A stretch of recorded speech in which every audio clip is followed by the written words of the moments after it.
मंडळी, पार्थ पवार यांच्या जमीन घोटाळ्यातले जे तपशील हाती आले ते पाहिल्यानंतर सामान्य माणसाची मती अक्षरशः गुंग झाली आहे। सामान्य माणसाला आपल्या हतबलतेची चीड यावी असं हे सगळं प्रकरण आहे। कारण सामान्य माणूस पोट भरण्यासाठी गाव घर शेती सगळं सोडून शहरात येतो, जागा मिळेल तिथं राहतो, आहे ती तुटपुंजी लावून 1500 फुटाचं एक घर घेतो, त्यासाठी बँकेचं लोन घेतो, ते फेडण्यासाठी पोटाला चिमटा काढून त्याच्यासाठी आयुष्य जगतो। डोका आपटून घ्या तुम्ही, तरी कुणी 1 रुपयाची तुम्हाला स्टॅम्प ड्युटी माफ करत नाही की तुमचा एखादा हप्ता माफ होत नाही। एक हप्ता चुकला तर बँकवाले जगणं मुश्किल करतात। रस्त्यावरून चालताना नुसतं हेल्मेट नसेल ना तरी ट्रॅफिकवाला तुम्हाला सोडत नाही, माफ करत नाही।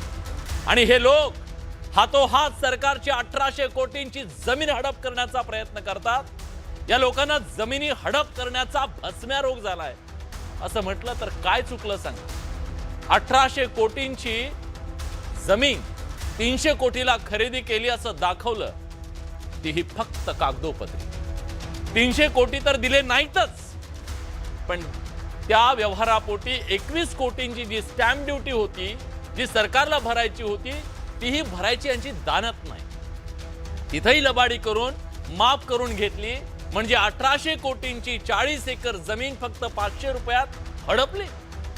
सगळं काही फुकटात लुबाडण्याची ही काय मानसिकता असेल? हे एवढं प्रकरण नाहीये। पार्थ पवार यांच्या अमेडिया कंपनीनं पुण्यातल्या कृषी विभागाची 15 एकर जमीनही हडप केल्याचा आरोप होतोय आणि त्या प्रकरणात 9 जणांवर गुन्हा दाखल करण्यात आलाय। त्या घोटाळ्यात सुद्धा पुन्हा तेच सगळे मुख्य कलाकार।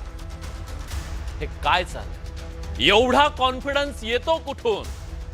यांची मोडस ऑपरेंडी जर बघितली तर ती लँड माफियाची आहे। घरातला मुलगा 1800 कोटींची जमीन खरेदी करतो आणि वडिलांना ते माहीत नसतं, यावर कोण आणि कसा विश्वास ठेवेल? एवढं सगळं ढळढळीत समोर असताना भाच्याला खासदार सुप्रिया सुळे क्लीन चिट देतात। याला काय म्हणावं? ज्या कंपनीत 1% भागीदार आहे जो माणूस, त्याच्यावर गुन्हा दाखल होतो आणि 99% भागीदार असलेला सही सलामत सुटतो। यंत्रणेला त्याचा काहीच गुन्हा वाटत नाही। म्हणूनच आज प्रश्न विचारतोय की पार्थ पवार यांना वाचवलं जातंय का?